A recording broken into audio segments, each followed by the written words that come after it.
Welcome to the Filipino American Woman Project podcast show, brought to you by our family on biasboba.com. We're your co-hosts, Jen Amos and Nani Smith. After 3 seasons of sharing stories for Pinays by Pinays, we've gained the knowledge and language to articulate our experiences, and now we're ready to tell our own. As we venture off into the world of business partnership, we want to bring you along for the ride. Keep listening to hear how we explore our Pinay identities together as podcasters, content creators, and entrepreneurs. Now, let's get into the show.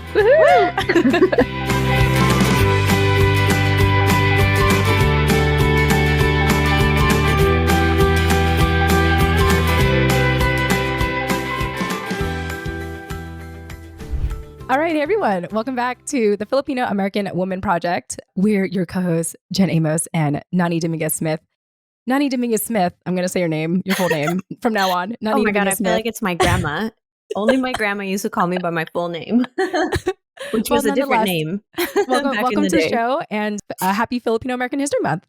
Happy Filipino American History Month, everyone. It's finally here. Yes. And I want to remind our listeners that our podcast episodes now are also available via video. So feel free to subscribe to our YouTube channel. And if you want to see Nani and I in all our glory, some days one of us wears makeup, other days someone doesn't. And one of those days, this is one of the rare days that I'm wearing makeup and Nani isn't. Yeah, it's usually the other way around. It's like totally the other way around. And I will candidly say that I wore makeup because I didn't wash my face today. And I just wasn't like, I want to feel pretty when I head out. So that's what I did today. But anyway, we are really excited. In the last episode, Nani wasn't able to join me for the pre and post announcements. And so now she's here. And you may be noticing, you're like, Jen, why are you wearing the same outfit? Well, we're also kind of doing this in bulk, trying to get these pre and post announcements out. And if you're listening via podcast, you probably won't notice the difference. But Nani, let me just get your initial thoughts. How does it feel to, kind of commit doing more video for our viewers and for our listeners? I think it's really fun. I myself am a fan of like vloggers on YouTube, and I watch a lot of like moms and families. And, when I was younger, I used to watch more like makeup and hair tutorial type videos. And YouTube has just been like one of my favorite things for so long. So I know we don't really promote it that much, but because also, it's difficult for us to have a stimulating visual with our virtual setup, you being on the East Coast and me being on the West Coast. So yeah, I'm excited to dive into, as part of our revamp of season 4 of the TFAW Project podcast, I'm excited to also find ways to like spice up our videos for you guys. Yeah. Just because I do love YouTube and I do love being on YouTube, and we don't talk about it enough. And so we don't. Yeah, we should put more time and attention into that, I guess. Yeah, it also means that I have to make more of an effort to look presentable on camera. Or not. or not. Yes. And so we're showing y'all that we are true, like, human content creators here. And this is part of our journey that Nani and I have to do, is try to find these pockets of time where both of us are able to really get seated and do these kind of recordings, because it's not easy. It's not easy by any stretch. And yet we do it because we love you all. And if you appreciate it, we hope that you all support us on biasboba.com. You like how I slipped that in there? I did. That was really, really smooth. Cool. I'm working on that. All right, y'all. Well, once again, happy Filipino American History Month. We have actually a very exciting interview today, Nani. In the past years when we would celebrate Filipino American History Month, we would talk about what other awareness months were taking place at the time of the month as well. So, some time ago, we talked about mental health. One year we were talking about Halloween. And this year, one thing that we have never talked about on the show is Breast Cancer Awareness Month. And so we are incredibly excited to bring back a dear friend of mine, Jaymee WINS, who was on episode 7 of the Filipino American Woman Project all the way back 3 years ago. And I know, Nani, you so wanted to be part of this interview, but something happened. I think you were working at that time. I mean, you're still working, but at that time, like, you had a conflicting schedule. Look, nothing has changed. It's just so funny. I know, right? how many years later, we're in the exact same, we're rebirthing the show, but doing the exact same motions. Yeah. And you know what? It is what it is, because look at us making it work anyway. Yes. And, now we're able to come full circle, and we had a chance to interview my dear friend, Jaymee, who will be talking a lot about Breast Cancer Awareness Month and even her own journey as a breast cancer survivor. So, Nani, this being your first time talking to her, what were your impressions about our conversation? I think that we went really deep, really fast, and naturally talking about Breast Cancer Awareness Month. It was really eye opening for me to just hear bits and pieces of Jaymee's story, which I'm Hmm. sure she, goes in further detail in her first episode on episode 7 that I did miss. The only Tifa episode that I missed in that first season was hers. So I did feel really bad about that, but also just so grateful that our stars aligned and that I was able to join this one Hmm. and virtually meet her for the first time. So I really enjoyed talking to her. I myself was getting pretty emotional during our conversation, and I felt like I could not just stop asking her questions and like talking to her about her experience, because she shared some really powerful moments in her journey Hmm. after receiving her diagnosis and kind of how she's tumbled with it since then. So it was really, again, eye opening for me to listen to and for me to learn. I learned a lot, and I'm very grateful for our connection with her. Yes, I'm so glad. And what you're all about to hear, you're going to notice that I'm not talking a lot because I talked to Jaymee a lot offline already. And so I wanted to give Nani the opportunity to, avenge her absence years ago to have a full Yes. on dialogue. So, Nani, thank you for really carrying this conversation. And you all are in for a treat. Again, in addition to Filipino American History Month, we hope to create awareness with Breast Cancer Awareness Month as well with Jaymee. All right. Well, before we dive into this conversation, we do have a couple of more announcements. As a reminder, with the TFAW Project, we have decided to reinvigorate our Instagram account, the Filipino American Woman, by starting a 5-day Instagram reflection series. And at the time of this recording, we have already kicked it off. I gave a shout out to a couple of people who are part of this initial group chat last week. And if I do have any other updates, I'll be sure to maybe slip that in later in announcements. But I'm really excited to kick this off, Nani. We have been working on the IG or the Instagram reflection series for some time now. We didn't even know what the name was going to be until like 2 weeks ago when we did our pre-announcement recording for our first episode to kick off the TFAW Project. And by now, by the time this episode comes out, I'm sure we'll have learned a lot already. But I'm curious what your initial thoughts are now that we are kicking off the first group of the Instagram 5-day reflection series. My initial thoughts are I'm glad to see both some familiar faces and some new ones. And I think that that is a perfect way actually to kick off the series, you know, with a group of people that, or a mix of people, sorry, that Mm-hmm. are seem to be more introverted and then more extroverted. And so hopefully we will create kind of a collective energy that inspires everyone to contribute and share and kind of come out of their comfort zone, because this is new for all of us. So even for us as the hosts of it, deciding how we want to partake in that conversation, I think is just where my head is at right now as we kick it off. Yeah, it's so exciting. And I have to say, though, that I attempted to download Instagram on my phone and I deleted it right away. And I have decided, and this is part of what I want to educate people in that are using Instagram or that are joining us in this 5-day reflection series, is that you actually don't have to engage with us mobilely. You could actually access Instagram via desktop. And so that's how I'm choosing to engage with all of you, is by checking in whenever I'm on my desktop to see how these conversations are going. We do plan on having Patricia mainly managing it. Patricia is our community manager. And we want to make sure that we are mindful of even our own bandwidth, Nani and myself. And so we may not always be responding, but we hope it gives you all an opportunity to engage with each other. And so far, I'm just incredibly, incredibly grateful for this initial group of people. And hopefully we already have group 2 or group 3 running by the time this episode comes out. So again, if you want to be a part of the reflection series, it's completely free. You don't even have to respond in the group chat if you feel like you want to self-reflect on your own. But all you have to do is to slide into our DMs, let us know that you want to be a part of this, or, contact us in the many, many ways that you can contact us and let us know that you'd be interested in joining the 5-day reflection series. All right, Nani, moving on. We have so many announcements. It's so exciting. Wait. One more Yeah. thing about Yes. the group reflection series. So, just as a recap, again, if you guys are hearing this for the first time and you're like, what the hell is that?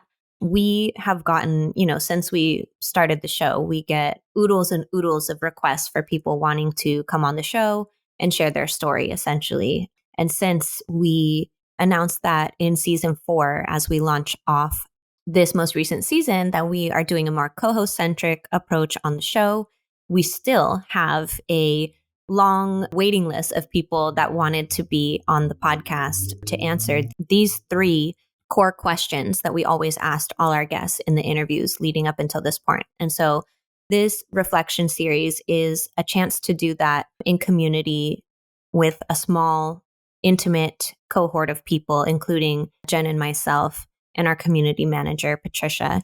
So what am I trying to say here? I'm trying to say that a lot of people want that experience because they want the chance to reflect on those 3 questions that we normally ask in our interviews. And so this is a chance for you to do that.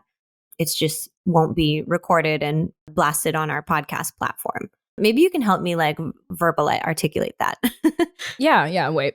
I think that was great. What Okay. I'm hearing you describe is like part of why we're choosing to do the IG 5-day reflection series is because Nani and I are in a headspace now where we want to focus on other projects, and conducting these interviews, it does require a lot of energy on our ends to do it. And at the time when we first started, Nani mentions this often, it was a cathartic experience for both of us to hear other people's stories. And throughout the 3 seasons of doing this, 140 plus episodes later, we are ready to evolve this project, but we don't want to forget where we came from. And part of that is making these signature questions accessible to all of you, especially for those who don't want to be on camera, who don't want to be on the microphone. And we have found this, Nani, with a lot of our listeners. They would prefer to email us novels. Private Yes. messages. It's interesting because I've been kind of going back to, since this is Filipino American History Month, I'm making an effort to do some throwback articles where we have been featured in celebration of Filipino American History Month. And I'm reminded of some of the presentations I did in the past. I would screenshot a lot of these private messages that had been sent to us.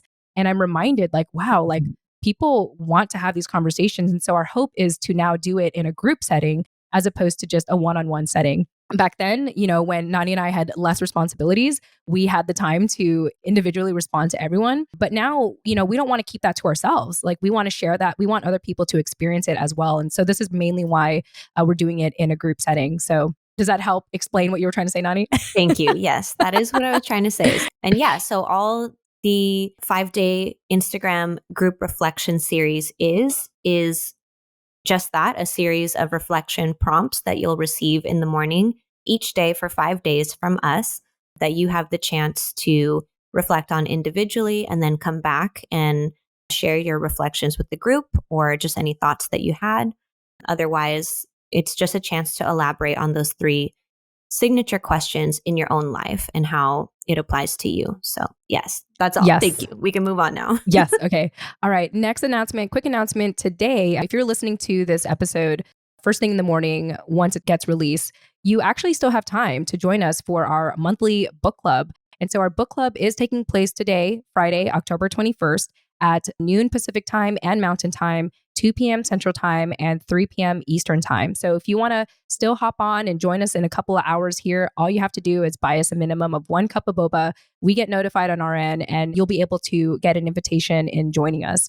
I've been enjoying these book clubs, Nani. It's the whole learning collectively, learning together, and the book really being the conversation starter of that. I've especially enjoyed hearing everyone's personal perspectives on the book, and also the respect that we all have to honor each other's stories. It's not a political debate, or it's not even a debate for that matter. It's more based on my experiences, based on what I went through, this is how I'm interpreting the book. And I really like that, Nani. I think it's incredibly important for us to, continue with that philosophy of meet people where they're at and come as you are and observe as you are. If anything, observe other people as they are and trust that what they're sharing is their story, their narrative, their truth. And to just facilitate a space and to witness that is truly an honor. And I'm just incredibly grateful for everyone who's been part of our book club so far. Yeah, same. It's kind of like an extension of therapy, if you will, to just have, one starting point or one talking point that everyone is bringing a different perspective to, like you said. I think is really necessary for unpacking, books and stories, just so that we can see what we're missing in our own blind spots. Because if we don't look to others for that, then we'll never know it's there.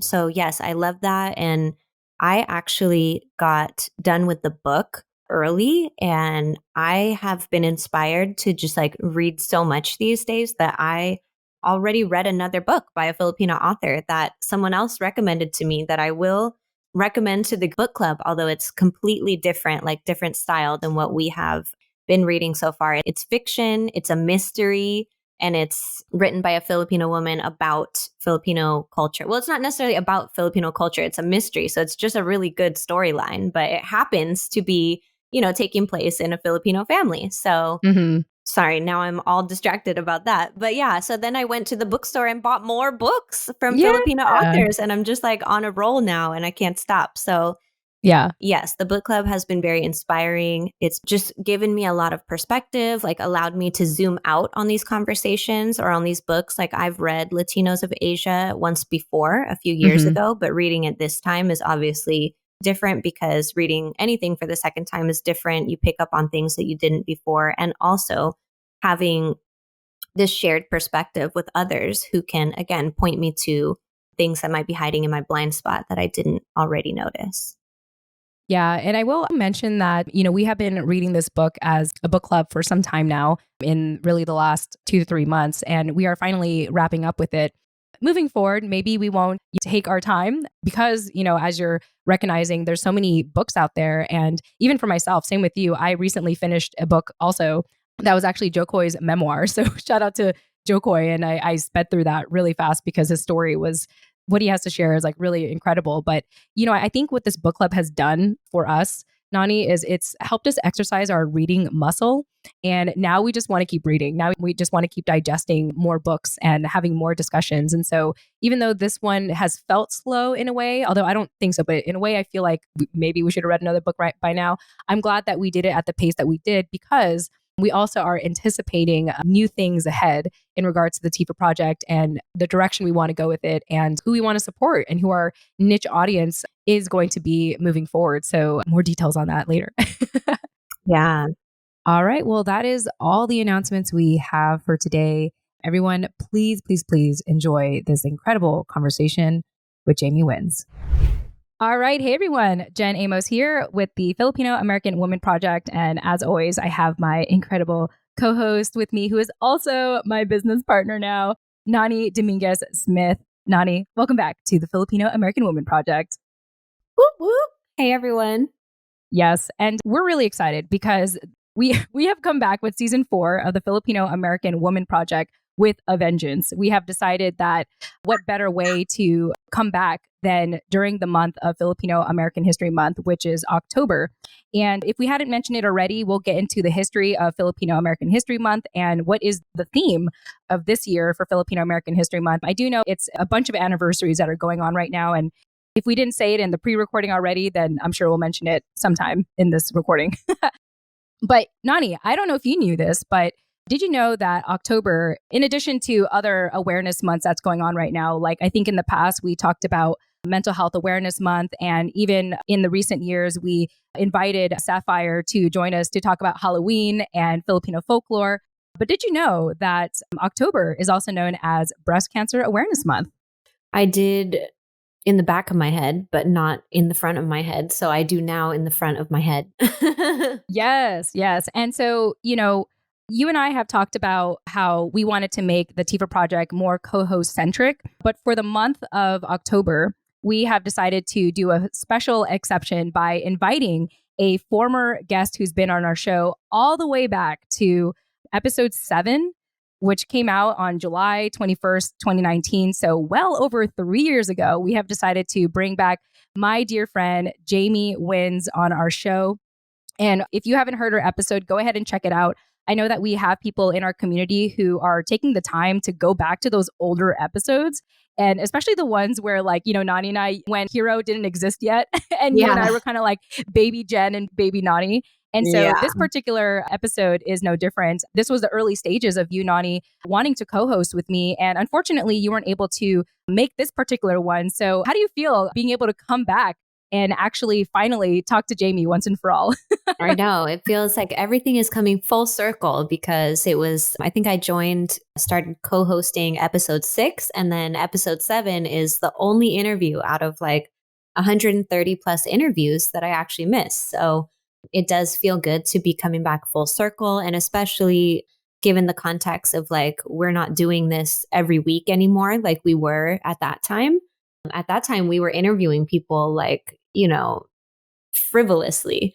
So now that the show has like gone through this whole evolution and like kind of transformed into something totally different, it feels good to kind of return home.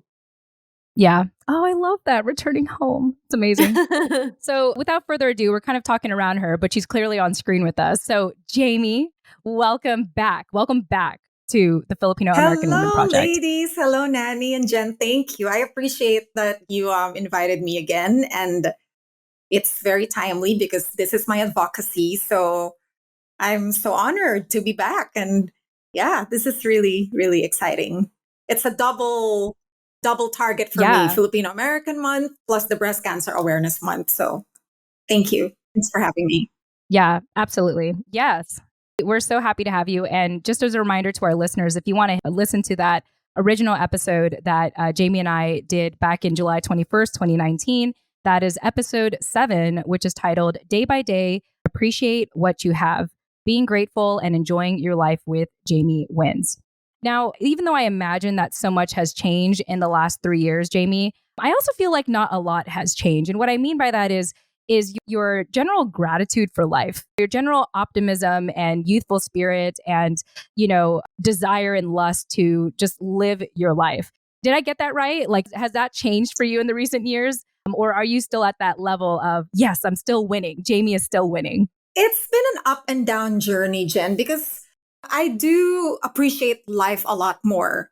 The little things that usually people take for granted, like having energy in the morning, is already like, yay for me, because my treatments really, suck my energy. So there are days when it's really bad. And so the littlest of the things that just keeps me going is like, wow, I'm just so thankful. So sometimes I think people look at me like, God, she's so like overacting. But I'm like, no, I mean it, because you won't feel it until it's gone, because I think people just take life for granted, energy, memory, all these little things that people can usually do.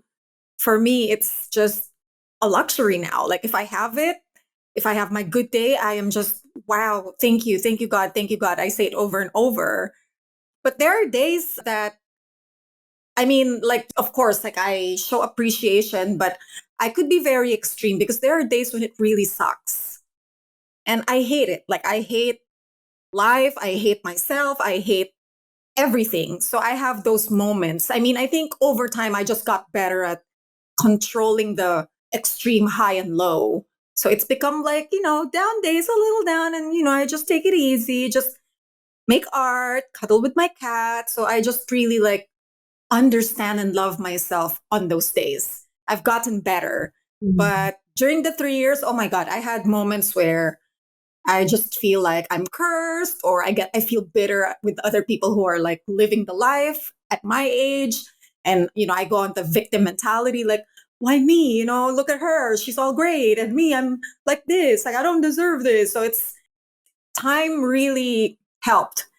Over time, the experience that I had just made me get better at handling all these emotions that come with a breast cancer diagnosis. So to answer your question, I'm still here, meaning like I still come back up, but I do go low, but now it's not as extreme low. I think I'm getting better at handling it. Yeah. Nani, I wanted to turn it over to you. What are your initial thoughts, hearing about Jaymee and, just her experience of, her cancer journey? Like, was there anything in what she shared that resonated with you? Yeah, a lot, actually. I really appreciate just your candor. And like you said, when people meet you on the outside, they might have this impression that you're like, just so happy all the time and, nothing can phase you. And the motivation is just always there, and you're here to say like, no, I'm human. I experience ups and downs, and maybe given the situation that you've been thrust into, with your diagnosis and everything, has kind of forced you into a space of learning how to cope and manage those ups and downs in a way that you wouldn't have learned otherwise. And it makes me think about an article that I was reading this morning, actually, that was just talking about philosophy in general and how we're not supposed to be happy all the time.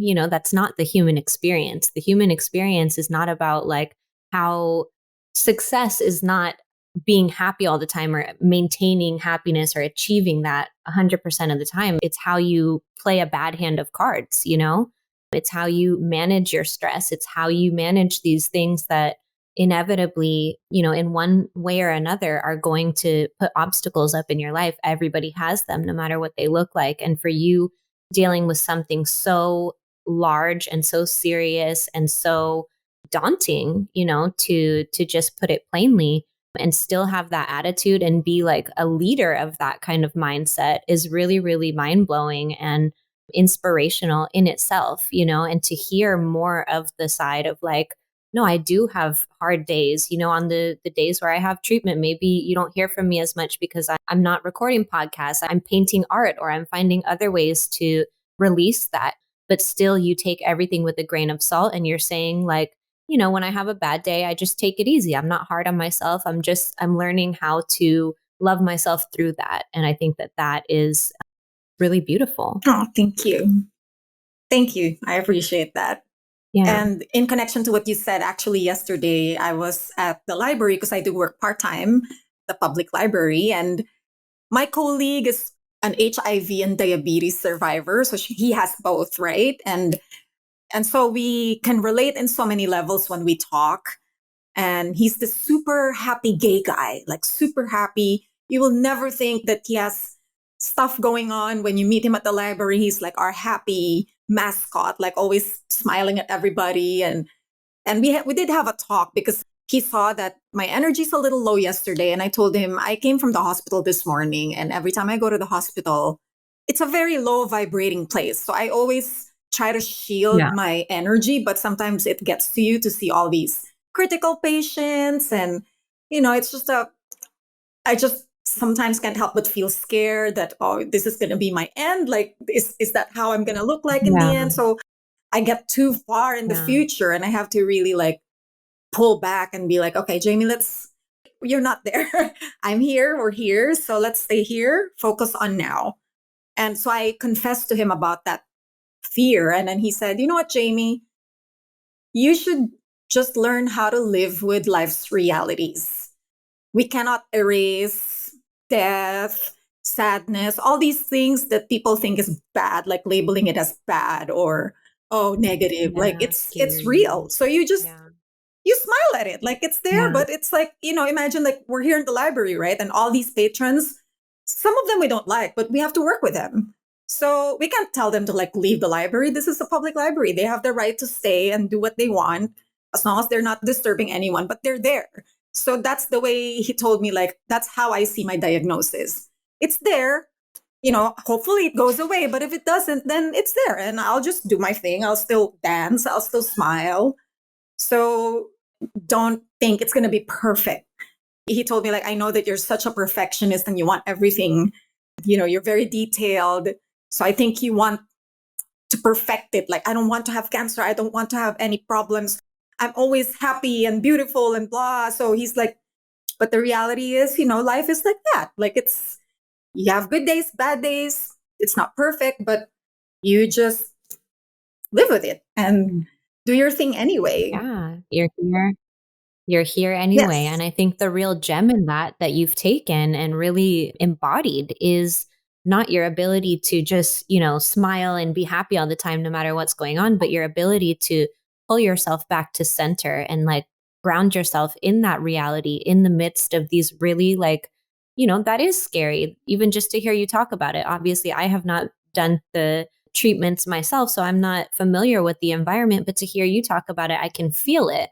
And so for you to be able to pull yourself back to center in those moments and ground yourself in what is your reality and still smile through it is like, it's unbelievable. Thank you. It's not easy, but Yeah. but Yeah, but you model it very well. And you learn to yeah, live with it. I like what my colleague said, like you just live with it and just it's like an annoying person in the room that you can't shoo away, so you just mind your own business and dance anyway, and it's yeah, very yeah. refreshing to And hear that. that's what I was going to say about the article I was reading. It gave the analogy of like, stars in the sky would not shine so bright if it wasn't for the darkness that's in back of them. And so you need that darkness in life to kind of contrast your happy experiences, which is what you were saying in the beginning about, when I have a good day, or even if I just wake up one morning with energy, like I'm so grateful for that, and not like overdoing it, but truly, truly grateful for that because it offsets those dark days. Yes. I'm going to quote that Yeah. on Twitter. I love that. Yeah. Stars I will won't find the shine article and without I the will find it and darkness. send it to you. Woo! Exactly. Yeah. That is Yeah. That's really exactly beautiful. what when you were talking, remind me of. Yeah, I just love listening to you both talk. And in addition to all the things that you shared, Nani, it reminds me of one of my favorite psychologists, Jordan Peterson, who I heard him say this the other day. He said, happiness is such a low bar to set for your life. Like achieving happiness is such a low bar because life is suffering. We're not on heaven. This is not heaven. This is a broken earth. And he was speaking more in secular terms, but that's how I kind of interpret it in my head in regards to like speaking from a faith-based perspective. It's like, this is not heaven. This is not intended to be happy. It's not intended to be all that. It's like what you both were saying. It's like you learn to live with whatever is causing suffering. And for you, Jaymee, what you're dealing with is physical. With other people, it could be something else. It doesn't have to be physical. It could be emotional. It could be mental. It could be something else. Like I do believe that we all have that thing that we feel like we're stuck with. We feel like we have to deal with. For me, that's my husband. No, kidding, not kidding. Hey, don't get me started. That's why I have it's that thing that you have to live with. Yeah. See, I had to lighten the mood there. Yeah, I have a husband and a cat, yay me, and a dog. That's great. Yeah, in fact, Mauser, my cat's actually sleeping here in bed right now. He's sleeping on my side of the bed. I don't know if Ori does that for you, Jaymee, just like takes up your bed when you're not there. Yeah. So anyway, that's sort of what comes to mind for me when I hear you both talking. It's like you just learn to deal with the suck, like that life is dealing with the suck. Now, I know that we just dove straight into this conversation and how you've been just doing life with kind of this permanent roommate that you have of cancer. I want to also, I want to kind of go back a little bit and talk about the fact that it's Breast Cancer Awareness Month. And as I mentioned before, we never really talked about it on the show. And I feel like it's something that I'm surprised we haven't brought it up, considering how this is a show of Filipino American women and women in general. Really, the fact that it is very women, female based. And so, Jaymee, I'm curious from your perspective, what does Breast Cancer Awareness Month mean for you? And considering that it is an awareness month, what do you want people to be aware of in regards to breast cancer? So those are the two questions. Does that make sense? The Breast Cancer Awareness Month, in a personal level for me, is so significant because I officially got my diagnosis October 15, 2016. So it's so timely that it's on October and I was so oblivious about cancer. I was living my life when it happened. I never thought it would happen to someone like me. It was just something I see in the movies, film, TV, read in books, or hear from people who know someone. So I think October really is a very emotional month for me because of that discovery. And at the same time, it so happened that it's also a breast cancer month. And it really means a lot to me in a sense that I just always reflect on my mortality this month because that's the month I count how long have I been surviving. I don't try to think about it. I try to just, again, day by day, don't look back. Let's focus right here, right now. But I can't help but have so many triggers seeing all these pink ribbons and all these, publicity about breast cancer, and all these sponsors start giving gifts for me for my social media content. And I've learned to get better at it again, because I remember when I was just maybe 2 years in the diagnosis, it's so triggering for me. Like October just feels, it feels like I'm feeling pressured to like, oh, I have to be happy, wear pink. Let's be strong, like, let's party. I'm like, what do you mean party? Like, I'm not giving birth. It's not Mother's Day. It's not like I'm not celebrating having a disease. So I don't want to join the bandwagon. So for a while, there was that resistance that I feel pressured to just ride that wave. And me, I'm very, I'm an artistic mind and creative. So I always question things. I'm always thinking like, why do I have to wear pink? What's the point? And they haven't found a cure. And there's so many billions of dollars getting invested in all these activities. Where does it go? So I'm always thinking about these things. So in the beginning, it did feel a little triggering. But again, maybe I came from the acceptance that this is life. This is the order of things. This is, just like how we have Christmas, how we have Mother's Day, Father's Day. Like, I can't erase history. This is how it is. So it's either I join and make the most of it, or sulk in one corner and deny the world and shut down the whole October. So now I'm learning to use my voice. Like, people look up to me. I think I should be more responsible, because there was a time when I did a vlog about it that I sounded so bitter about, like, I don't like to wear pink and why is there no cure? So I did some bitch out vlog about it. And now I'm learning to humble down. Like, Jaymee, come on. People look up to you. You have followers who get strength and inspiration and hope from you. So I have learned to reframe my mind about accepting it, that once in a while I do have to be a part of it. I cannot completely erase it because it's part of me. It is. I am a survivor. So I can't just eradicate that fact. So at least once a year, I should give back. And this is a good time to do it. And your second question about what people should be aware of is that proactivity can lengthen your life. Because if you catch the cancer early, you still have a better shot at getting treated and actually being cured. There's a possibility that it won't come back for a while if you catch it at a very early stage when it hasn't spread. And so people, at least if it happens to be once a month, then so be it. But, check your breasts, make sure to do some self-exams, because this is a good reminder. Like, okay, the pink ribbon is there as a reminder that maybe I should just, touch my boobies and see if there's something that feels funny, or investigate. And at the same time, I think I would love for people to see cancer survivors in a different light. It's not just all pink and party. I think some people just don't get that part. Like, they just think it's a celebration. Like, it's not a celebration. It's more like support.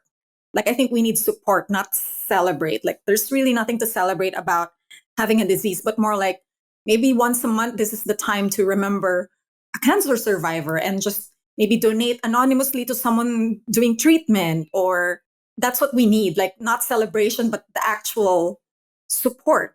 It doesn't have to be monetary. It can just be, I don't know, if you know someone who has cancer, send them flowers anonymously and say, like, I'm grateful you're still here, or some, like, a little something that will just make them feel like, oh wow, yeah, it's great that I'm still here, that I'm still alive. So I think, yeah, some people just don't see that part. Yeah, there's a lot of misinterpretation in the cancer world. And on October, I do feel different emotions. Either they celebrate, like, oh, party, pink marathon, or they just like pity you. And I'm like, can we just be in the middle? Like, just support, like, no pity, no party, just be neutral. So yeah, so October can be very challenging for survivors, because I do talk to other survivors and I always ask, try to fish. Like, what do you think about October? The whole pink ribbons. And I don't meet any survivor who tells me honestly, like, I love it. Like, everyone's like, oh, it's pressure. Like, oh, they're all expecting us to join the marathon and, I don't know, wear pink. And so we all have the same idea about it. It's just that, but it's part of the societal norm. Like, that's how it's set. So we just go anyway. So yeah. Yeah, I think at the very least, they are creating awareness. And I don't know the whole reason why they chose pink, but I imagine that it tries to put a kind of like a lighter note on such a sad diagnosis. Yes. So maybe this is their way of kind of like polishing it up a little bit and making it cute and celebratory. Yes. But, considering how I don't have it myself, I can only imagine like what it means for you every time, this month comes around and it's like, oh, there's the pinks, there's a celebration, there's the 5Ks, there's all these things. And it actually kind of reminds me of, I work in the military space. And whenever people say, thank you for your service to like a veteran or whatever, a lot of them actually kind of like resent that because it's like, it almost seems like you're kind of blowing them off. Like you're kind of putting them in a box like, oh, you're a veteran. Thank you for your service. And I think for you, it kind of sounds like the way that people are kind of reacting to you or treating you, I think it's well Yes. intentioned. At the same I time, believe that too. yeah, and you I know know, I that, know. but at the Like same I time, always there's say, I think people have the best intention. Like they want to help, they want to cheer you on. So I know that it's really coming from a good place, but I think because of the yeah, lack of education, maybe, or awareness or something, like it just comes off wrong sometimes for us. But we can't blame people too. Like they don't know. yeah, Yeah. yeah, exactly. It's kind of like just saying this comment as it's like they're just saying, I don't even know what people say to you, Jaymee. Like, what do they say? What do they normally say to you if they know you have cancer? Do they say, "Oh, I'm sorry," or and whatever they say, it's kind of like it almost seems like it's I wouldn't say a cop out, but it doesn't feel like it's enough, is what you're saying. Like maybe if they can actually befriend you and do life with you and laugh with you and do things with you, as opposed to just kind of making these comments, it's almost like saying, "Hey, happy anniversary," and then that's kind of it. But you don't really actually celebrate the anniversary. So yeah, it just seems like a very, I feel like I'm at a loss of words, and I'm glad we're having this conversation because in a way, it helps me try to find those words. Nani, I want to turn it over to you, see if you had any thoughts. Yeah, I think I get what you're trying to say, Jaymee, as like, people mean well when they try to either participate or acknowledge October as Breast Cancer Awareness Month. But for people that actually have breast cancer, you can't help but also have that like twinge of pain or a reminder of some kind of suffering or bad time, especially for you, since that was the time of your diagnosis. And so already that time of year is triggering for you. On top of that, now you have all these like strangers on social media, like you said, donating to you or engaging with you in whatever way. And what I'm kind of hearing when I hear you speak is that it feels more performative than it does like genuine, like maybe this organization is donating to you so that you can be part of their stats on how much they support this initiative. And to them, it's just that, an initiative. And to you, this is your life. So I can imagine like the disconnect, I guess, that you must feel during this time of like, oh, yes, I do want to, first of all, acknowledge it. And like we were talking about before, invite this like mean, ugly thing in my life in and learn how to be with it, and also promote that to others as like a mindset in general. And in case they know anyone with breast cancer, to just give them visibility into the experience. But also it's like, ooh, it kind of forces you to go back to that place where it's like, this is when my life changed, like, and kind of reliving that, I guess, through the month. So I just want to acknowledge that that must be really difficult. And thank you for being here to have this conversation with us anyway.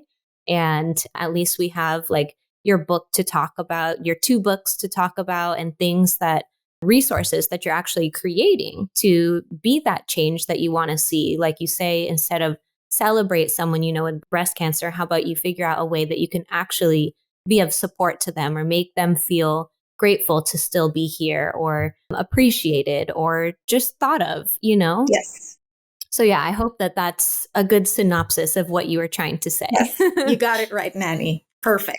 Okay. Like feel appreciated, feel really supported. It can be in a very simple way, but genuine. Like Genuine. it's not Yeah. because you're right. Like it's not because, oh yeah, like it's just a blab. Like, oh yeah, well, good for you, whatever. Or yeah, send the product, but Yeah. it's I'm an ally.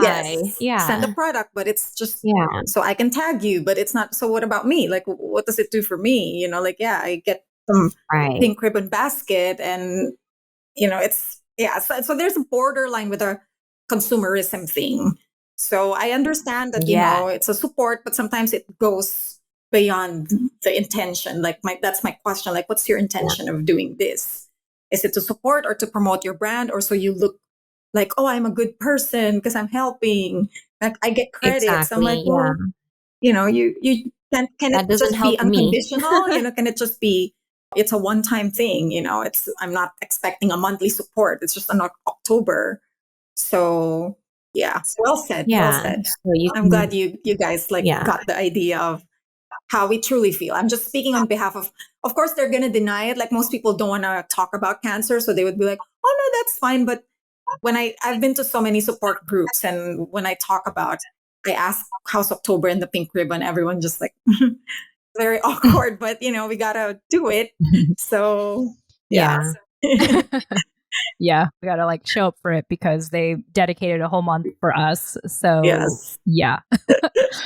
In most of our private conversations, I know that cancer is one of those things that we almost quickly check off our list before we talk about everything else that's going on in your life, all the fun things, and in my life as well. I really love sharing our creative journey with each other, and so it's interesting how I know that your prior life in the Philippines was very public. You were known as Jaymee WINS, and there's a lot that came, with that name and the reputation around it. And so I'll let you kind of speak on that more if you want to. But what I really want to talk about is the reason why you're here is not just because you can talk about Breast Cancer Awareness Month, but also because you are doing something about it, as Nani had hinted at with your books. And also, one of the things that I want to mention is with your ties to the Philippines, like having been a former celebrity there, you actually recently came back. You came back to the Philippines a couple of months ago to work on a documentary called Beautiful Scars, which talks about breast cancer awareness in the Philippines. And so, could you tell us a little bit about what that experience was like to go back to the Philippines and bring this kind of awareness over there and kind of come back in that capacity as a former celebrity? It was actually very traumatic for me to come back because of what happened to me there. I did not expect that I will experience a serious recurrence while I was there. So the objective is go there and start marketing and networking because of the books and the documentary that I want to produce. So I was there for my loved ones and for the passion projects that I want to push. But for some reason, the cancer just went ballistic when I was there, and I was mostly admitted the whole time. I didn't have insurance in the Philippines, so I was paying out of pocket, and I was asking through social media for some donations. And luckily, I have people who did help financially as well. I mean, my family could afford it. It's just that it's a lot, and I'm digging through my education fund for my niece and nephew. So try not to touch it. So when that happened to me, it's like, wow, so this is what it's like to be a cancer patient slash survivor in the Philippines. Because I've been getting my treatments here in America. So I'm always just the speaker in behalf of a Filipino woman. But I never actually got to be in their shoes. Like if you're actually in the Philippines and you're going through cancer, how does it feel like? So I actually had the first experience, and oh boy, it was sad. It was very heavy. And I think all the more I got pushed to like, oh my God, I have to do something. I have to give awareness, create this documentary so people can really see the reality of the breast cancer landscape in the Philippines, because it's just very far from like America.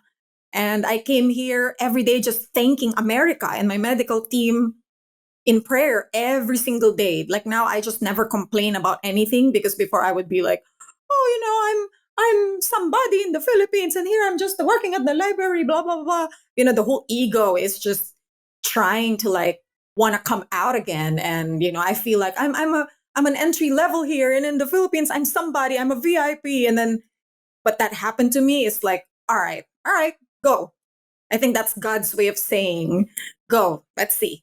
And then when it happened, I was just silence. I was just, okay, oh my God, I am so lucky to have the treatments happening in the US and how efficient it is here. I saw the difference, the major difference of how effective it is here, how systematic it is.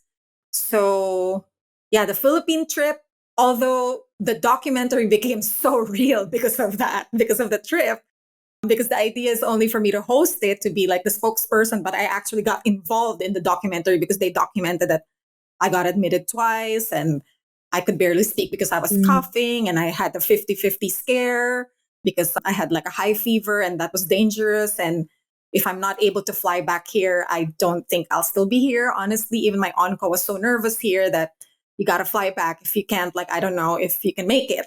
So I was just, woo, really like having this adrenaline of like, oh my God, like maybe this is the final weeks or months. Like it really came to me. And that's not the first time, but this one felt more real because the other scare I had, I was still here. So I still felt like, oh, there's clinical trials. I can fly to New York and go to Sloan Kettering. So I have like all these ideas while I'm here. But Philippines is like, if you can't make it, like, I mean, next option is fly to Singapore, but that's going to cost a lot of money because I don't have the insurance. So, wow. I think it was such a humbling experience to be home and to actually experience. So I can just imagine the survivors there that have no option because I flew here. So, okay, I got to get out of Titanic. There's a boat. But how about them, So, and I was able to interview a few survivors for my documentary there when I still wasn't admitted. And I just don't know what to say because I was looking at them and they're telling me their stories. And, they get up at 6 a.m. to fall in line in the public hospital only to get admitted at 12 for a simple 1 hour chemo. And they have to bring their syringe in case the public hospital doesn't have some. I was just listening to them. I'm like, Mm. are you serious? I Mm. drive 5 minutes to my hospital and I walk in, boom, I have my port. I don't need syringe, pack. After 1 hour, out. I can go to the beach. After, it's just a 2 hour of my day. But with them, it's like the whole day is just spent to get treatment because of, lack of resources. And if you're not wealthy, you're not prioritized. So it's only the really rich and well-connected people who get the VIP treatment, which I luckily had, not because I'm super rich, but because I have rich friends in the Philippines. So they, back me up. Like, I just brigaded on social media that, guys, I need, connections for this hospital. And, everyone just like found their connections. But what if you don't? What if you're just a regular citizen and you get sick? And oh, wow. After that, I'm like, okay, you know what? I'm in America and I am blessed. Like, I'm very, very blessed to be here. And I will do everything I can to try to give back. Like, I know it's not my responsibility, but I just feel compelled to do it because, wow, like, wow. I'm lost for words. Seriously, guys. If you see the documentary Yeah. next year when it comes out, you'll know what I'm talking about because when I do the interview, I just couldn't react with what they're going through, and they're still alive because they want to live. So they take it. They take the blow, and no one is doing anything Yeah. because, well, that's just a developing country. So what can we do, really? They have no choice. Yeah, Yeah. yeah. All right. Hey, everyone. We are going to take a quick break here from our conversation to give you the latest update on what's going on with the TFAW Project. If you have been following our show, season 4, since the beginning of Filipino American History Month here in October 2022, you'll know that we have been implementing these free 5-day reflection series on Instagram for anyone who is interested in engaging with Nani and myself and our fellow listeners on Instagram. And now, what we want to share with you is another potential opportunity. If you have been involved in our 5-day reflection series, or if you have been involved in our IG 5-day reflection series, or you are a content creator, a storyteller, an author, and you're looking to be around like minded people, well, Nani and I have something really exciting to share with you all. We are planning on building a mastermind for our fellow storytellers, content creators, and authors who want to share this journey with other storytellers, content creators, and authors. And we haven't fleshed all the details out yet because we want to put together a focus group, which is another word for free for anyone who wants to, be in community with Nani and I, as we too are content creators podcasters, now entrepreneurs, to create this first mastermind group for the TFAW Project. And so, Nani, I want to check in with you and like kind of hear your description. Help me articulate it better than what I'm trying to say right now in regards to this mastermind coaching program that we haven't named yet that we are anticipating. Sure. Yeah. In our last episode, I think we announced that we were entering into business partnership together. And so what we're trying to say now is in the process of building that business, we are sticking to our true traditional TIFA fashion of inclusivity and really valuing your guys' feedback and also just your connection and collaboration with us as you like walk alongside with us through this journey. This is our first time doing it. We don't claim to know what we're doing. We are figuring it out as we go. And we've now decided to open that process up again to include whoever would like to be a part of it with us. So whether you're a fellow, startup author, entrepreneur, storyteller, content creator, or an already established one, you have access to join us again as we start out on our journey and give us direct feedback and also join a group of others of the same that can do that for you as well. The TFAW Project has really been about like personal growth. And this new chapter of our story is about professional growth. And so we're turning to our community to do that. So we hope you join us. Yeah, absolutely. And if there's anything that I've come to learn for being self-employed for the last 12 years is that it's tough doing it alone. I am very fortunate today to be working with my husband in our business. And I have been very fortunate to now pursue this endeavor with you, Nani, with our business together. And I do believe that you just can't do this journey alone. And so if you are kind of that solo entrepreneur and you're tired of doing it alone and you want to do this in spirit of community building and doing it together with your TIFA family, feel free to reach out to us. All you have to do is check out any of our contact information in the show notes of this episode. You can email us, jen@tifaproject.com or nani@tifaproject.com. You can text us 415-484-8329. Or you can find us on Instagram, of course, where we're currently having our 5-day reflection series. There's a lot of ways to reach out to us. Most importantly, what matters is that if you want to be in community as you grow your business, as you tell your story, we would love to walk with you, is what we're saying. So reach out to us today.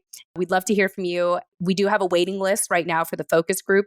So we'd love for you to get on it. And we're excited. We're excited to learn more about you and your story and your business and whatever you're doing. And we hope that you would love to grow with us because we are actively figuring this out together, figuring out as we go. And I think it's more fun when we're able to do it with other people. So, all right, Nani, that's all we have to share for now. Let's go ahead and jump back into our conversation. Yay. You have no choice. It's truly in that situation, it's truly in God's hands. Yes. And I think that is just so scary to hear about. And here in America, there's levels to privilege. So what we're talking about here is privilege, the difference between the health system, here in America and in the Philippines. And like you said, in the Philippines, it's so different. Even you, someone who has been through the downs and the highs and, the whole roller coaster here, it was still such an eye-opening, humbling, like you said, experience for you.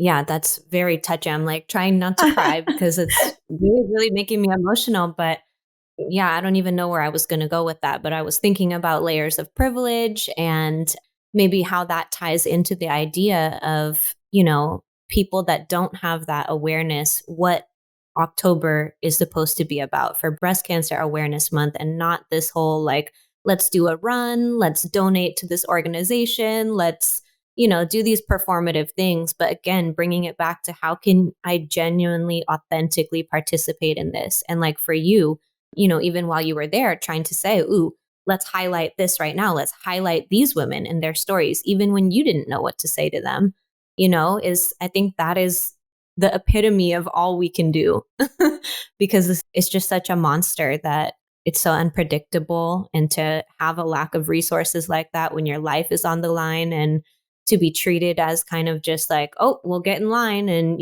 hopefully we can get to you today is a very scary thought. Yes, totally. And that's why I think Jen asked me earlier, what do usually people say to me? That's why when I talk to Filipinos, mostly, especially if they're, from there, or they just came here recently. They're not really like born and raised here. That's all I ever hear them say, like, oh, I'll pray for you. It's always about God, because they just think that's it. Like God is the only God is the only solution for you, because I think in the Philippines, that's what I will say too, because it's like, what do you say? Like, what do you really say to someone who doesn't Yeah. have the riches and the connections and can only afford a public hospital? Science and technology. So you Yeah. just pray. Like, we just have to have faith that, it's going to work out. So now I get it, Yeah. because before, in the beginning, again, I was being too arrogant when I was younger, when I was, before the awakening of this cancer thing. I don't like it when people say that to me when I say my diagnosis, because I just feel like it's a cop out. It's like, oh, you just want to toss it to someone up there, like, oh, I have cancer. Oh, I'll pray for you. Bye. So it's like, really, like, you don't want to hear me out or do something. Yeah. But I get it now. Again, like, my mind opened up, especially if it's a Filipino, because because I was left speechless too. And I was talking to these ladies that I was interviewing. So yeah, it does make sense now. Like, everything is teaching me like what it is. It's just the way it is sometimes. Yeah. Yeah. You know what I also, and then Jen, you can talk because I know I'm talking a lot. So Oh sorry, no, but I'm good. I'm hanging out. no, I Go think ahead. what I appreciate most about your story, and well, really about you, Jaymee, is your commitment to growth. Like, no matter what position you're in, even in those moments when you're in the Philippines and you're like, oh shit, like, is this it? Like really getting scared for your life. Even in those moments, like, you're still able to pull yourself back to center. And, I'm sure you were so scared, and I'm sure you were, going through all kinds of negative emotions, but still you were focused on, okay, let's tell your story, let's document this, let's create something out of this, let's share this. And also just recognizing that, like, your level of self-awareness, your commitment to growth is really what is the most admirable thing about this whole story. Is you just refuse to stand still. Thank you. Thank you. I try my best. I can Yeah. attest to that. I try because I want to be a very good contribution to the world. I want to leave a very beautiful legacy.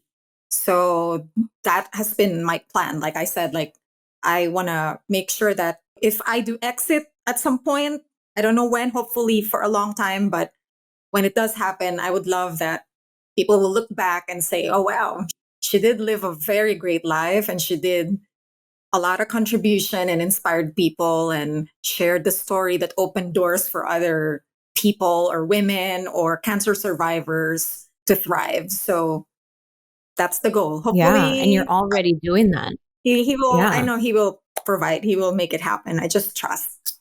So Yeah, no, it's already happening. You've already done so much, and, contributed so much, and given so much of yourself even. And yeah, I think that, again, your commitment to growth, that really requires you expanding your perspective and continuing to do that. And even after going through your own experience, to even then see, juxtapose your experience to people in the Philippines and the health system that they have to work with, is expanding your perspective. It's still, you're still continuing to grow in that, even after you thought you've seen it all and you figured it all out, and now you're here to tell your story. It's like, oh no, there's more. a lot more. Oh my God. That's why I think it's what actually keeps me living, Nani. When people ask me, like, what drives you to just keep living? And I said, that's it. Because I feel like the world is so big, and I still have a lot to learn, a lot to try, a lot to meet.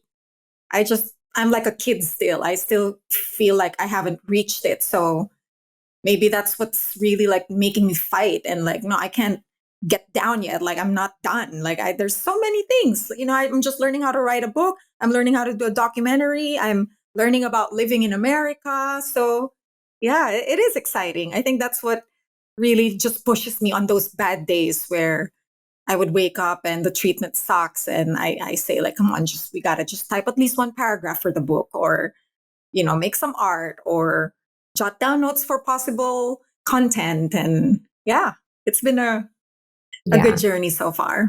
Yeah, thank you both. I'm not really talking because I talk to Jaymee all the time. So I wanted Nani to give you the opportunity to pick her brain and, share your thoughts and all that good stuff.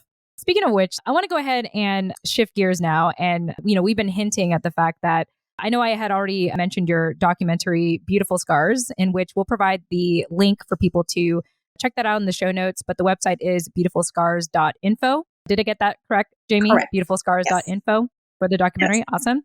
I want to go ahead and talk about your book, That Shit Called Cancer. And I mean, I feel like I should say the shush sound, like that shit called cancer. And for our viewers who are watching us on YouTube, you can see the book that Jaymee has here. And I love the design cover. and the branding of it. I love how it's a cake at the front. And then in the back, it's like two cupcakes that, Boobies. form a breast. that form boobs. It's the best. I love it.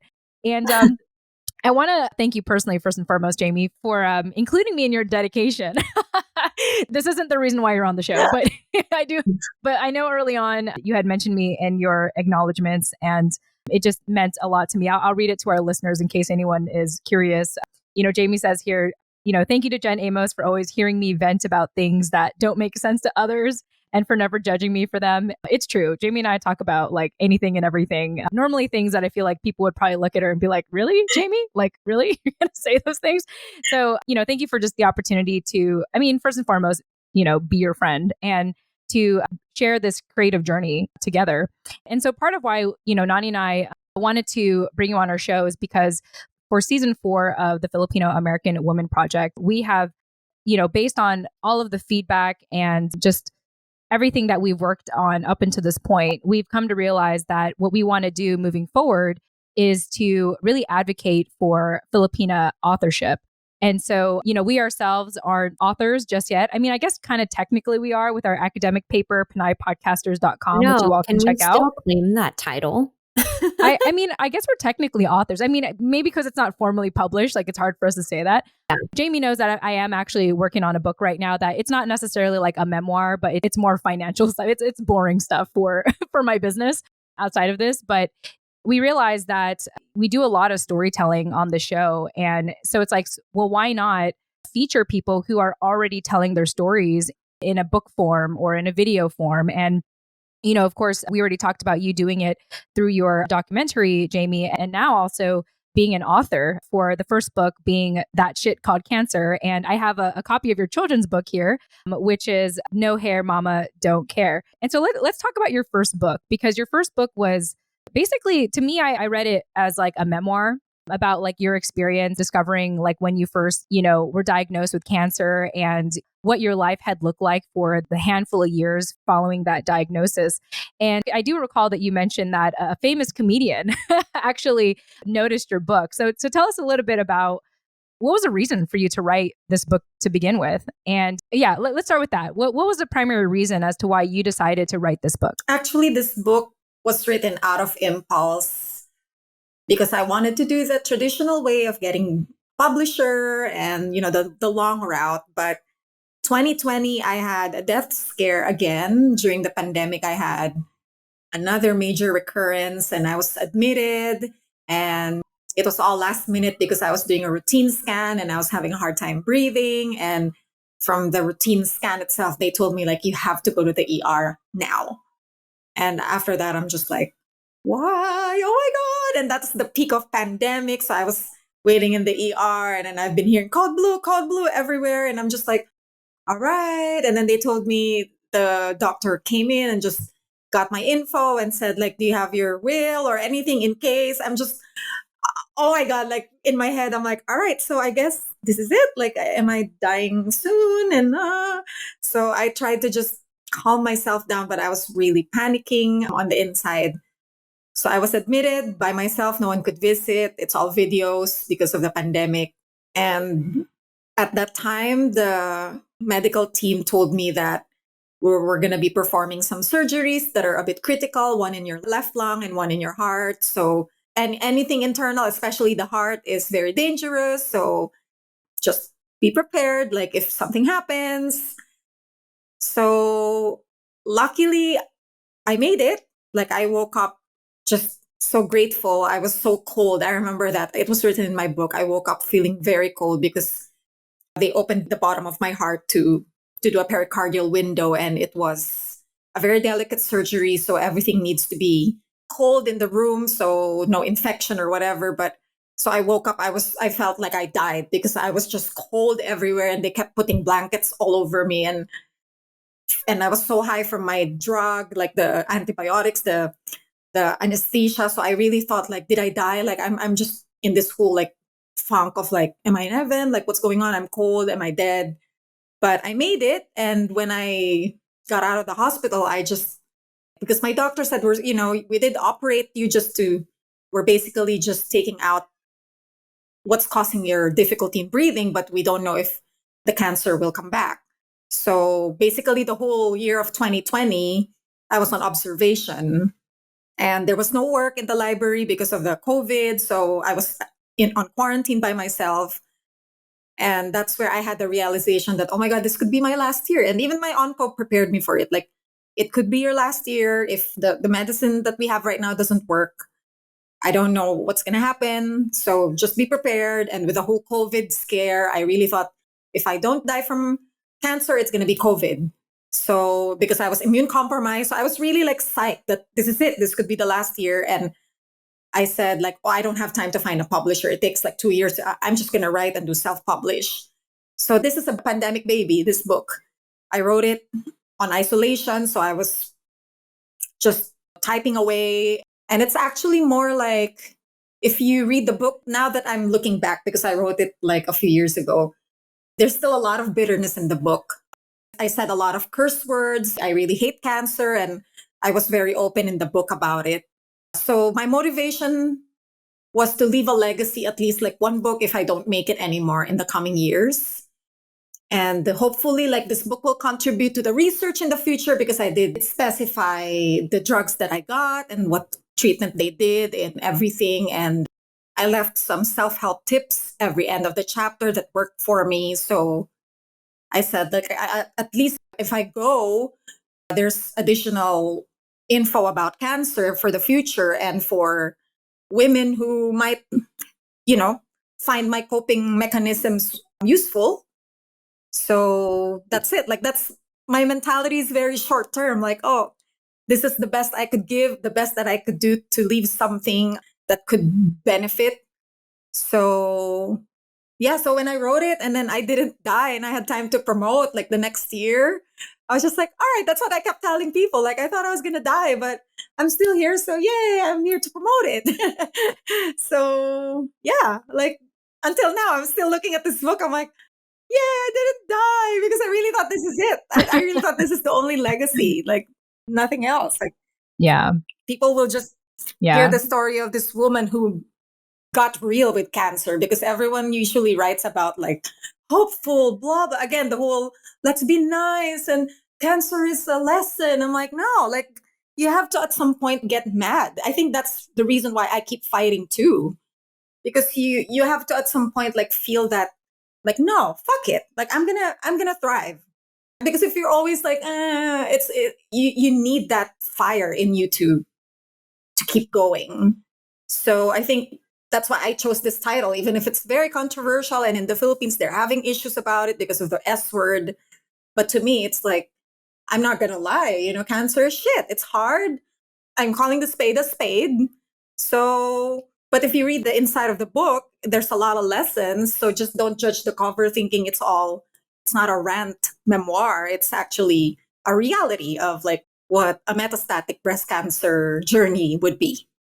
Yeah, definitely. I want to reference something from the book, but I want to check in with Nani first, see if you had any thoughts. Yeah, well, I have not read the book, but again, I just appreciate how you're able to live through something like that and still find ways to reinvigorate yourself. Like you said, a lot of people might get stuck in the whole woe is me, like, wanting to kind of sulk or wallow or feel bad about it or kind of sit in that. And you are just like, I refuse to live there. If I'm going out now, then I'm going to self-publish this book and it's going to come out however it's going to come out. And at least I know someone will find it helpful in the centuries that it lives on after I'm gone. And then, you didn't die. And I love how you say that just so like casually, but that is also a major like pivot point in your life because then your mindset probably changed too. Like, oh, well, I'm still here. Let me write another one, like what can I do now? And so you're constantly finding ways to just reinvigorate yourself after, a big scare or a really bad time or a bad day or a bad treatment. And it's like, what can I get out of this, or what can I take out of this? Because it doesn't look like something is being handed to you in those moments, but there is, and it's whatever you make it. And you are someone who really just leads with that kind of mindset. And I think that that has already clearly taken you so far, but only will continue to do so. Thank you, Nani. Thank you. You said it Yeah. perfectly. That's why when I showed the second book yesterday at the hospital with my nurses, they're all like, didn't you just do a documentary and now you did a second book? And then you said you're writing your memoir. I'm like, yeah. And they're like, Yeah. girl, you're doing a lot. I'm like, I know. I'm like, this is it because I'm excited. I'm still alive. Like, I should be doing things. Like, I'm just excited because I can still do it.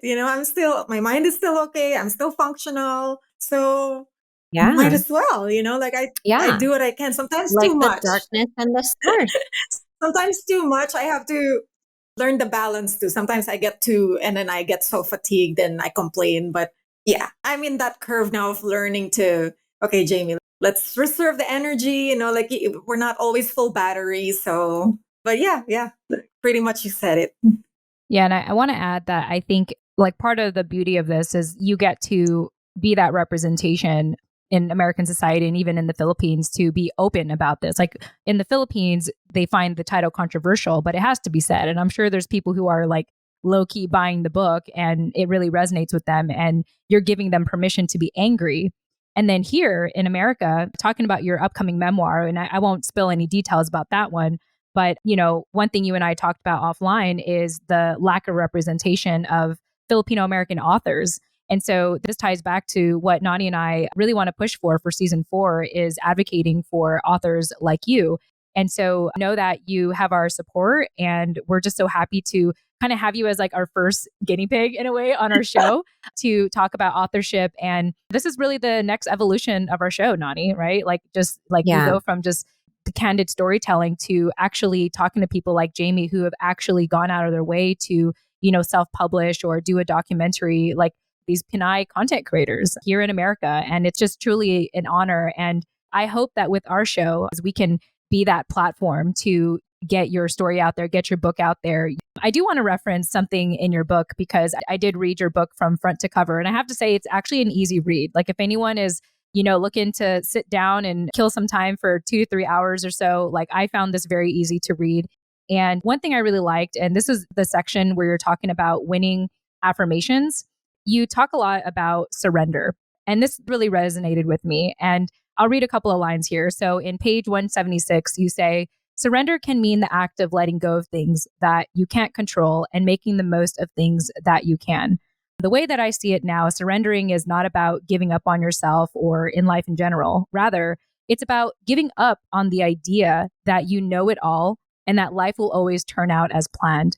Because the truth is this, you can control the sails of your boat, but you can't control the direction of the wind. So you need to work with the gusts, all while adjusting your sails as you steer yourself towards the right direction.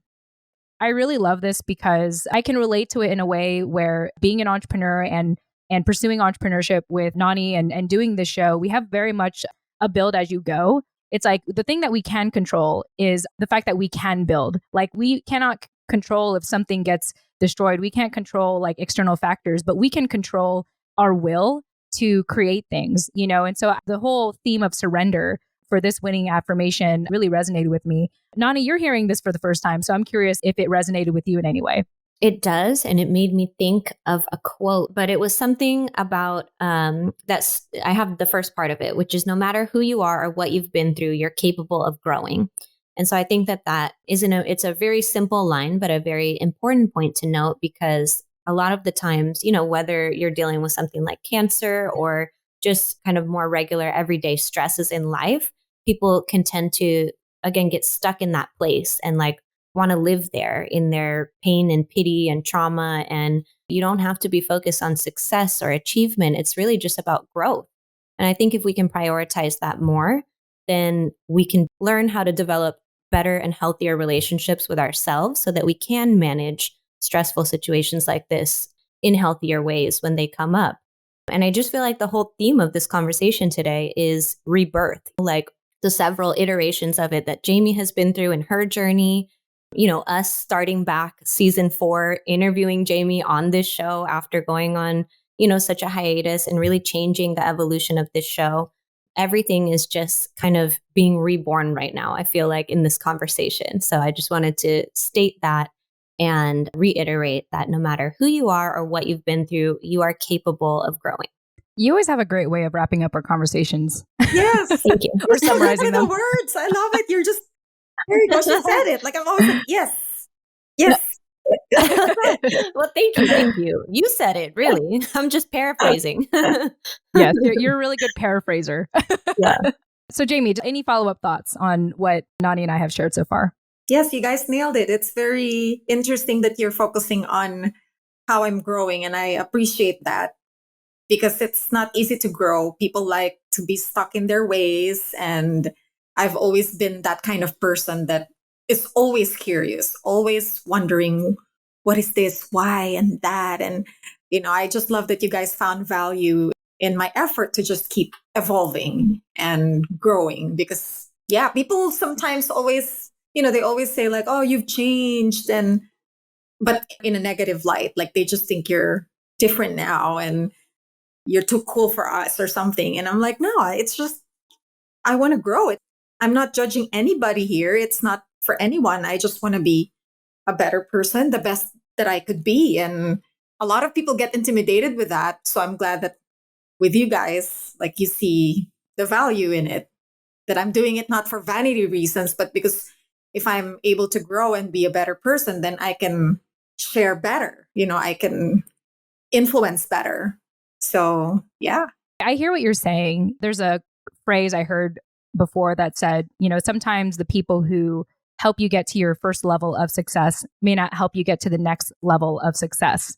You're going to have to find new people for that. And it's not to like dismiss or degrade anyone who has brought in us to a certain point.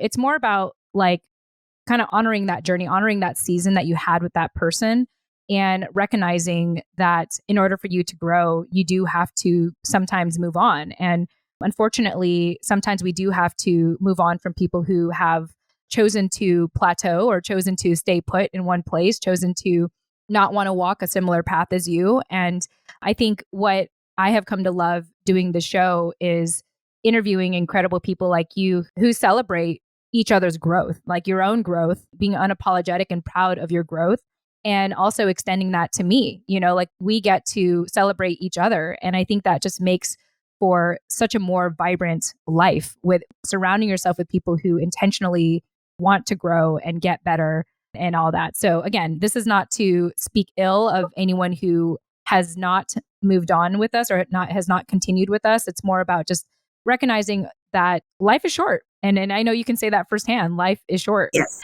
Life is short. Therefore, live it to the best of your ability. Live it to your fullest potential. And well, hi, I Hero. missed the first part of that, but yeah, so not right now. Here's Hero. Hi, Hero. Well, we got the same hair. Look, Carly here. Oh my gosh. You guys, Yay! you guys are total twinsies. I love it. Hello, Hero. I love it. Yeah. Oh, he's Hi, Hero. adorable. He's hilarious. He knows that we're looking at him. Like he smiles when he knows. Hi, Hero. Yeah, no, he's definitely like looking back at you guys. Like, oh my God, I love it. Yeah. Hey, Yeah. ladies. Hi. Well, it's great to have you back, Hero. And I bet to our listeners who are watching this via YouTube, you might all be shocked to see how much Hero has grown in just a matter of months. He does not look like the same kid, the same baby from when we ended season 3 that he was a few months ago. Yeah. Yeah. Yeah. Thank you. Yeah, hi. He's a flirt. Yeah, I could tell he's a flirt. You can tell by the way he smirks and like looks at the side of his eye and just likes to be in front of the camera. Like, oh my goodness, just yeah. Well, Jaymee, as we do come to a close here, speaking of kids, your most recent book that you recently released, and I have a copy here. Thank you so much for sending it to me and also your dedication. I'm not going to share it with everyone. I'm going to keep the dedication to myself. It's titled No Hair Mama Don't Care, a cancer storybook for little kids. And I love how in your bio you were very transparent about, hey, I'm not a mom, but I'm an auntie and I'm like a mom to other kids. And so tell us about that and what motivated you as someone who is known as the aunt for your best friends, kids, and other people. What compelled you to choose to write a book for kids? It's because I really noticed that the kids get so shocked when they see the transition of adults, either their mom, their aunt, like in my case, they just, because, kids are very curious. And one day they will see me with long hair and then they will notice that I keep cutting my hair. So I have a reason to explain, oh, I'm just trying different looks. And then one day I show up bald and I'm a bit pale from my treatment. And they always have the strangest reactions. Like they just don't know what to make of it. Like they just look at you like, adults can conceal or they ask questions, but for a child, it's very disturbing in a way, like in a funny way, or especially if I take off my wig, they get really like, what? Like, and they would look at the mom and they don't know if they're going to get scared or cry or it's a joke. Like, they just don't know how to react. So I figured, like, oh, maybe it's so nice to. And working at the library, I saw a lot of like children's books and I got the inspiration because there's so many little children's books in the library that's just a simple explanation about something like why do you need to be a good friend, like all these little things. And I said, like, wouldn't it be nice to have a book explaining to a little child what's going to happen to you when you go through chemotherapy without being so technical and without being so sad. Like, it's just an FYI, like, mama went to the doctor and went home and he said that I have cancer. And what is cancer, mama? Oh, it's because of this. It's a very simple explanation, very easy to digest. Like, instead of chemotherapy, you can use mama needs strong medicines that make her hair fall off, which is what I used in the book. So that compelled me to write in a different light because I did some research in the library as well about books about cancer, and it's all sad. It's all very, the parent or whoever has cancer is so weak and they're preparing them for like a sad moment. And I'm like, no, not necessarily. I mean, I dedicated one page here where the mom was feeling weak just to show the reality. But the rest of the book is about her changing her looks, which, see, like when she shaved her head, I wanted to show that, oh, mama got bald and she's explaining like why. And, and then she asked, like, how do I look? And then the son said, you still look beautiful, mama. So I want the kids to learn how to compliment the mom instead of saying, oh, you don't have hair. So this will show that, see, Yani told mama she still looks beautiful even without the hair. So they can like copy and learn how to support mama. And then see, this is my favorite page of the book where you can see mama trying different wigs, hats, and scarves. Because this is where I saw my godchildren really give me the look. Like every time I would visit, I would be on a scarf one day. And then one day I have a long hair. And then one day I have a bob cut. And they're just like, what's going? They don't get it. So you have to explain that, oh, mama or tita or godma is only trying different looks and see what feels right. She's looking for her new identity because she doesn't have hair now and it takes a while to find it. So the kids don't feel like, is this a freak show or what? So so that's the idea. And so far I've been getting really, really good feedback. I'm so happy. Yesterday, actually, when I was at the hospital, one nurse saw the book and she browsed through it. And then I didn't know that she just got out of a diagnosis and she has two young boys. And when she browsed through it, she just like closed it and started crying out of joy. And she just like hugged me and like, thank you. Like, just thank you. This is exactly how I feel, like, because this is something I need. Like, I just want the kids to not get scared and like support me. And so I just couldn't say anything. I just hugged her back and got her address. And I said, I'll send you a copy. Don't worry. I'll sign it for you.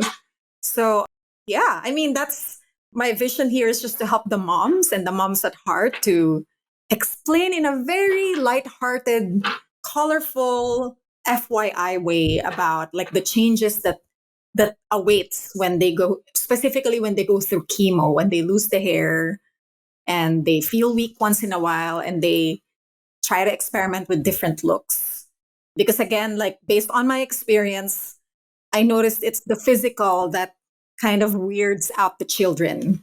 Because the moms will always fake the strength. Like they can always say, "Oh yeah, I'm okay. I'm just feeling weak." Blah blah blah. But the physical you can't really hide for a long time. Like what you're gonna wear a wig the whole time. So they're gonna discover that you don't have your hair, and you're gonna try different things. So I want them to just to see it and understand and learn how to cheer mama on.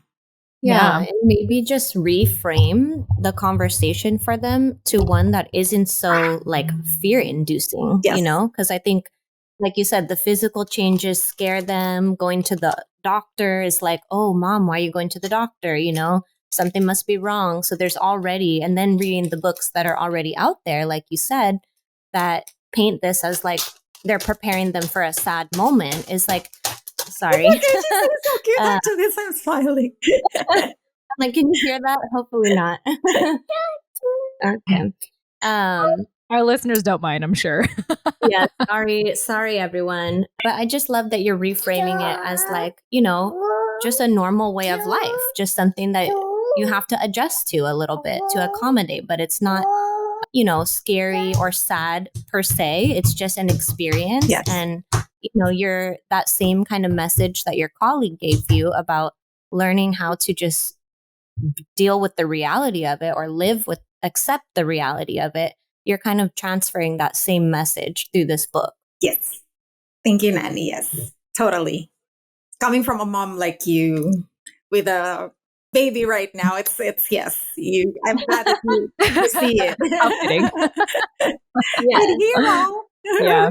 Hero, do you have anything to add? Hero, what do you think? I mean, it's so colorful. It's got all these nice colors and easy to read. See?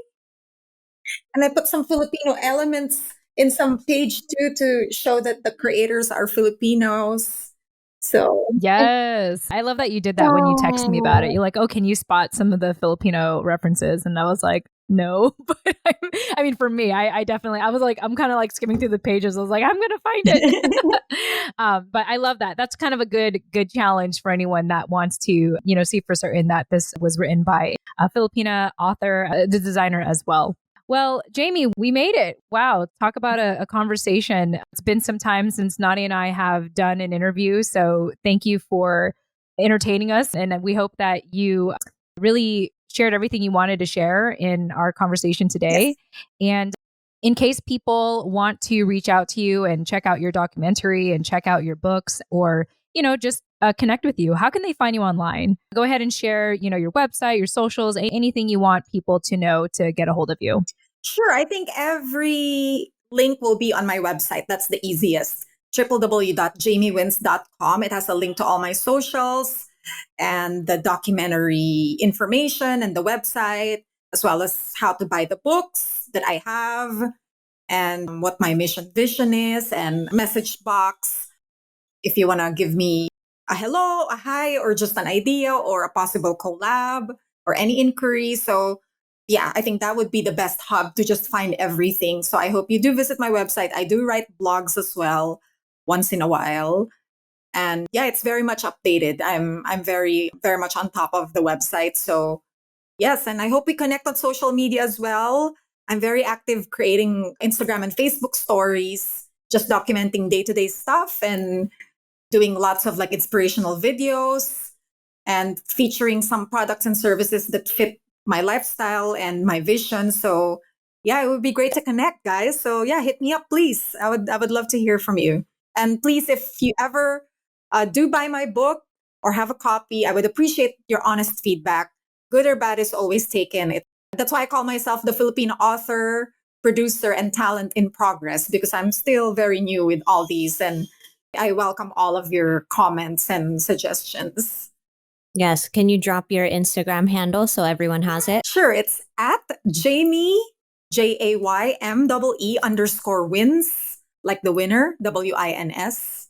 That's my Instagram. And for people who are curious, why transition? Because before I was Jaymee Joaquin in the Philippines, the game show host. And then here I chose that new artist name. It's because it's a self reinforcement to just keep reminding myself that every single day I'm breathing and alive is a win.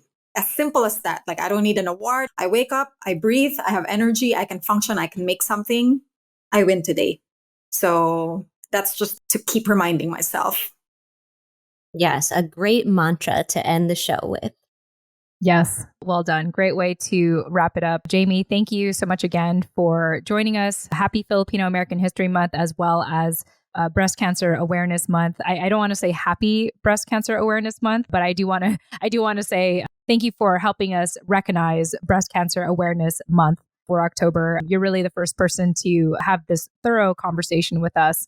And it's all perfect timing, considering, like I've mentioned a number of times, like we're coming back here season 4 with a vengeance. And part of that is advocating for Filipina authors such as you. So thank you so much. And to our listeners, check out the show notes if you would like to get a hold of Jaymee. And with that said, Jaymee, Nani, Hero, and I say goodbye, and we'll chat with you in the next episode. Tune in next time. Say bye, Hero. Bye. Bye, guys. Thank you for Bye. listening.